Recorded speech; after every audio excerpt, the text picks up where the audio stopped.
Baik, perkenalkan nama kakak Gusti Ngurah Made Darmoantara. Bisa dipanggil Kak Ngurah. Di sini kakak sedikit ingin menjelaskan tentang cerita tentang daerahku.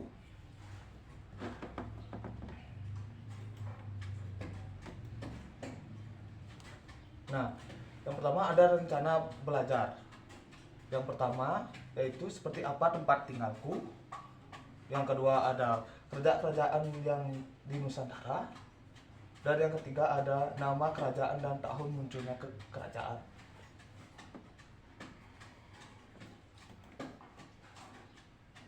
Nah, yang pertama ada seperti apa tempat tinggalku. Apakah kalian pernah mendengar kata sejarah? Apa hubungannya dengan sejarah? Nah, kalian dan orang-orang di sekitar kalian semuanya pasti memiliki kisah di masa lalu. Begitu juga dengan daerah tempat tinggal kalian. Nah, cerita mengenai berbagai hal yang benar-benar terjadi di masa lalu, inilah yang disebut dengan sejarah.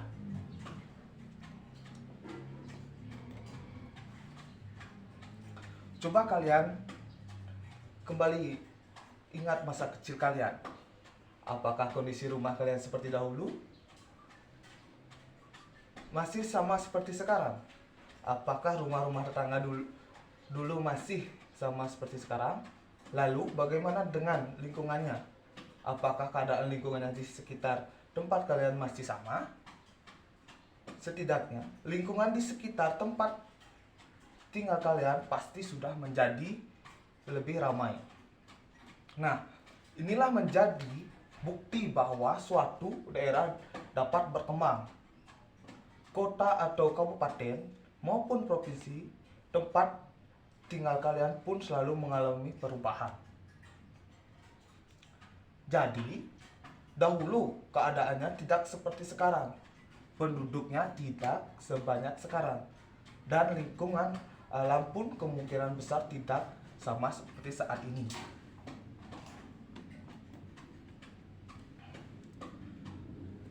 Nah, jauh sebelum menjadi Negara Kesatuan Republik Indonesia atau NKRI, wilayah Indonesia merupakan bagian-bagian dari kerajaan. Kerajaan-kerajaan ini juga ikut membantu perkembangannya Indonesia menjadi sebuah bangsa. Nah, yuk kita cari tahu bersama mengenai kerajaan-kerajaan ini. Nah, materi kedua kita akan menjelaskan kerajaan-kerajaan di Nusantara. Kerajaan-kerajaan yang pernah berkembang di Nusantara dipengaruhi oleh 3 corak budaya, yakni Hindu, Buddha, dan Islam. Nah, yang pertama ada kerajaan bercorak Hindu-Buddha.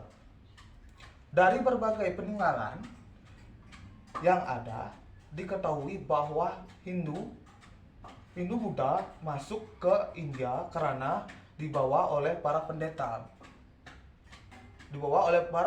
Brahmana dan pendagang India. Setelah itu bermunculnya kerajaan-kerajaan Islam di Indonesia.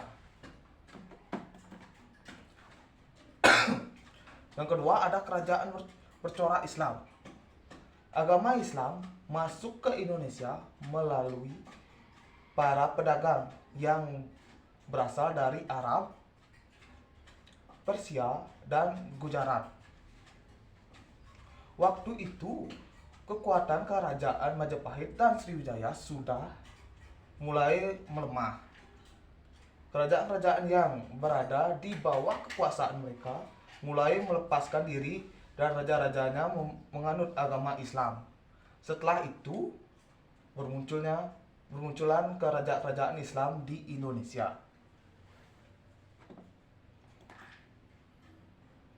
Nah, sekarang kakak sedikit menjelaskan tentang kerajaan bercorak Hindu. Nah, yang pertama ada nama-nama kerajaan dan tahun munculnya kerajaan. Yang pertama ada kerajaan Kutai yang berdiri pada tahun 600 Masehi dengan pusat kerajaannya yaitu Kalimantan Timur. Nah, di sini kakak sedikit bertanya, apakah adik saudara tahu siapa nama raja pertama pada kerajaan Kutai? Kudungan. Kudungan. Kuduga. Ya, nama raja pada kerajaan Kutai yang pertama ada Kuduga, terus ada Aswawarma dan Mulawarma.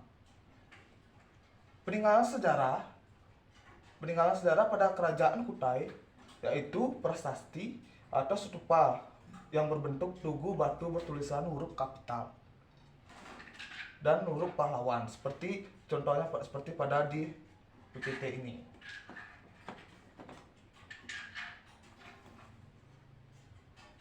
Nah, yang kedua ada kerajaan Turmanegara pada tahun 450 Masehi. Pusat kerajaannya yaitu Bogor dan Jawa Barat. Nama rajanya yaitu Purnawarman. Sedangkan peninggalan prasasti berupa kebun kopi, prasasti jambu, prasasti Muracieten, dan prasasti Tugu. Contohnya seperti di slide PPT ini.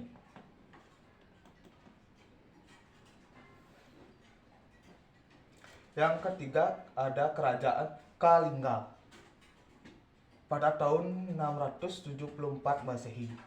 Nah, di sini ini kakak ingin bertanya,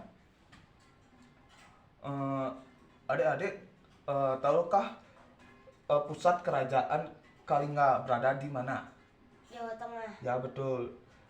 Pusat kerajaan kekuasaan yang kerajaan Kalingga berada di Jawa Tengah.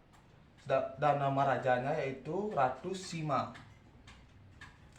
Peninggalan sejarahnya seperti prasasti Tukmas, prasasti Sojomorto, prasasti Candi Angin, dan prasasti Buprah.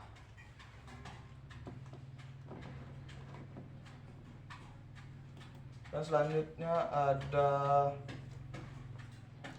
kerajaan Mataram Hinu pada tahun 730 Masehi.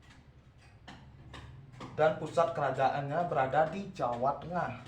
Dan nama rajanya yaitu bernama Sanjaya, Rakai Panangkara, dan Raja Balitung. Dengan peninggalan sejarahnya berupa kompleks Candi Prambanan.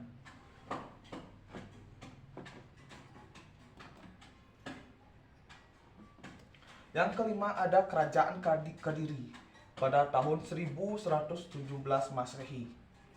Nah, di sini kakak ingin bertanya lagi,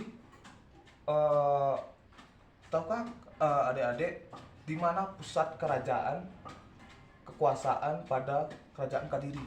Jawa Timur. Ya, betul.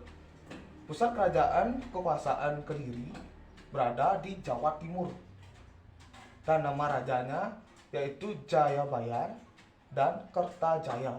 Dengan peninggalan sejarah berupa prasasti Padlengan, prasasti Hatang, kitab-kitab karya Empu Panuluh dan Empu Sendah.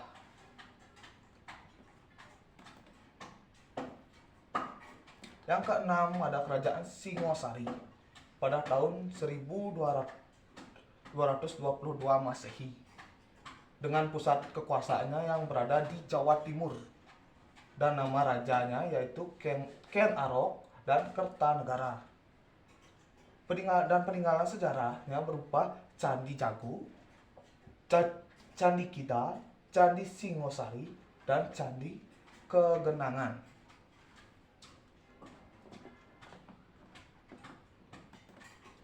Selanjutnya ada kerajaan Majapahit pada tahun 1292 Masehi. Dengan pusat kekuasaannya yaitu Jawa Timur. Dengan nama raja yaitu Raden Wijaya, Jayanegara, dan Hayamuruk. Dengan peninggalan sejarah yaitu berupa Candi Penataran, Candi Tikus, Candi Sumerjati, dan Kitab Negara Kertanagaram karangan Empu Pranca.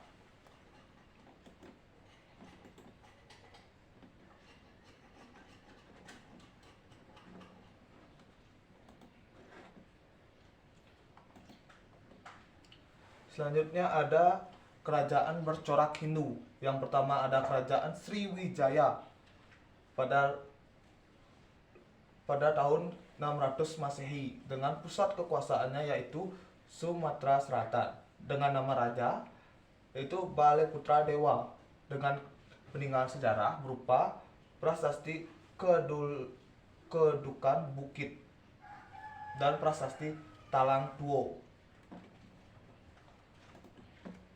Dan selanjutnya ada kerajaan Mataram Buddha dengan 750 Masehi dengan pusat kekuasaannya yaitu di Jawa Tengah dengan nama raja yaitu Bahanu, Wisnu, dan Indra dengan peninggalan sejarah yaitu Candi Kalasan dan Candi Sewu. Berikutnya ada kerajaan bercorak Islam.